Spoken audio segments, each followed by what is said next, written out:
Most creators start with a topic. The better place to start is a promise. What will somebody reliably get when they choose to spend a minute with you?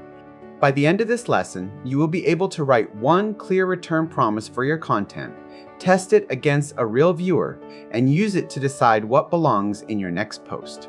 Here is the simple version. A topic is what you talk about. A promise is the reason people come back. Streaming tips is a topic.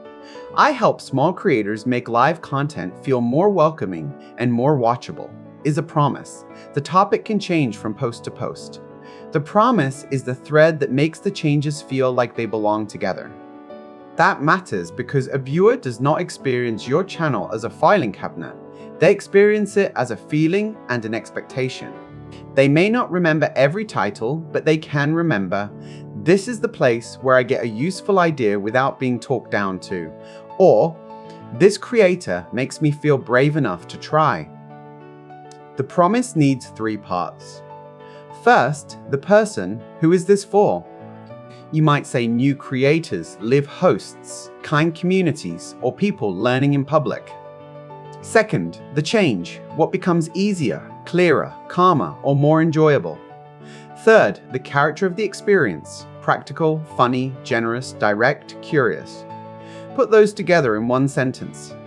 Try this frame. I make type of content for person so they can useful change with a distinctive feeling or standard approach. Keep it plain. If it sounds like a brochure, it is probably too polished. You want a sentence you could say to another creator while waiting for a coffee. Now test the promise with 3 questions.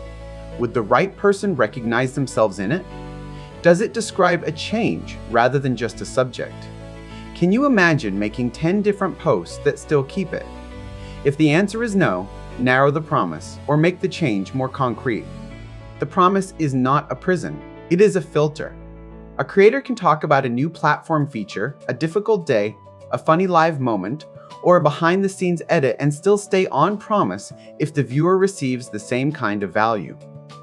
That is where consistency becomes useful. You are not repeating the same sentence.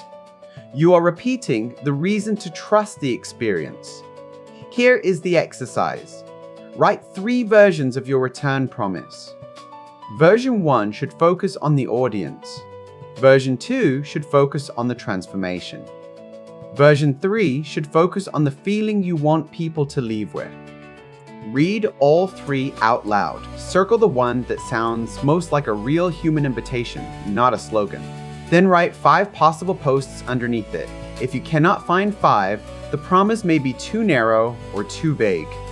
Your practical check is to send the sentence to one real person who understands your audience. Do not ask, do you like it? Ask, what would you expect to get from this creator? Their answer shows whether the promise is landing. That is a stronger test than applause for the wording. Quiz prompt, which is the strongest return promise, and why? A, I talk about social media. B, I help new live creators make welcoming, watchable content with practical experiments they can try today. C, I make the best content on the internet. Choose one, then identify the audience, change, and character in your answer. The important part is not memorizing a letter.